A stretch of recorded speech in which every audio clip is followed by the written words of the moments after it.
All right, Will, I'm up on the roof today. I'm gonna do a digital analysis video to show you from my point of view what I'd like to share with you on your roof and what's important and what I want to try to avoid with your new roof system, and also some of the actual immediate concerns that are present on the roof system. So the biggest thing going on right now is what we call, in sort of simple terms, just granular loss. Okay, the shingles are losing their integrity. It's a mixture of the improper airflow that's not allowing the hot moist air to fully escape 100%, and also it's just an inevitable thing when the sun is baking your roof. So you can see here that the granulars, the actual asphalt, sheds off the roof, and so you're left with a very thin, brittle shingle. And not only that, the actual fiberglass that holds these shingles together becomes the last thing protecting the roof, and it's actually not protecting it when it's down to this point here. What happens is water runs over these points and it actually just soaks right up, so it leaves the underlayment and the decking to do a lot of the work. And I'll sort of show you this up close as I end off this video. I really want to make sure I address all the points here, but we can see when it can't hold on anymore, when it's super thin, I mean, you just get holes in the roof. And actually, the leak that you're experiencing inside, yes, they kind of did like a half-done job with the flashing here. I'm sure we're getting some wind-driven rain in this corner, but if you look directly above this corner here where the leak is, this spot started out as one of those fiberglass matting sort of spots left exposed, and for too long, and it just got very severe, and now you have a hole in the roof essentially. So water's running over this, it's just going directly inside.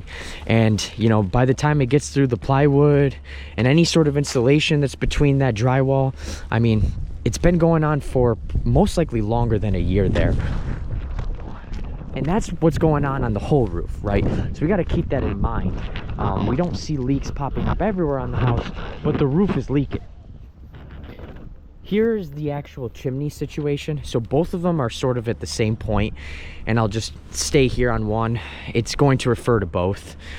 The crowns of the chimney are experiencing, just like the shingles, sort of an integrity loss, okay?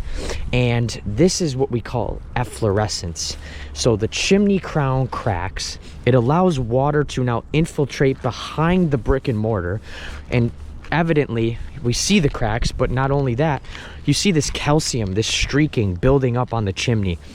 It's showing me that there is water getting in here, and now it's only a matter of time. It's really a ticking time bomb for spalling to occur. And what spalling is, it's when the chimney implodes from the inside out and you start to see these cracks. This is the beginning stage of it, and eventually it just starts falling over on itself. And now, instead of a few grand to fix these chimneys and put nice new crowns on them, you're looking at rebuilding a chimney. And if it's something that's important to keep here on the property, we want to address it, because then you're looking at $10,000 a chimney. And who wants to shell out $10,000 and pretty much be pigeonholed into doing it because it's falling apart? So totally want to put together a game plan for these. You can see that these south-facing facets towards the sun are getting a lot more of this fiberglass exposure here. And I'll try to show you here, but a big culprit to this is these ridge vents they put on. So they have these filters, and they still use them today, unfortunately, when guys are trying to save costs on a roof. But you can see this filter here, this just clogs up and it restricts airflow altogether. I mean, I've done a lot of ventilation training seminars because it's extremely important as a professional to sort of nail this and not get callbacks on your roof jobs. And it's not an immediate thing. It's like a 5-10 year thing. And those filters are a huge culprit to it. It just restricts airflow. Instead of allowing 100% of that hot moisture air to escape the attic, you're really left with like 10 to 15%. And they measure it in cubic feet, right? I mean, see, we can see all this going on here. I'm gonna make my way down to the bottom and end off here. But really, my point here was we want to put a filter on that is not restricting airflow and doesn't clog up, and it doesn't allow for that hot moist air to basically stay static in the attic. And now I'll just say, going back to my original point, we're at that stage now. Shingles are very thin and brittle. And when that happens as well, you get a lot of nails that poke through the shingles, because those nails, they weren't stainless steel, so they rust. And they get thinner, and now they can slide out of place from where they were punctured originally. And because the shingle's so brittle, it'll just pop right through. So we have, you know, this is kind of a common theme around the roof. Here's some more nails here. I mean, I'll just show you up close. Right?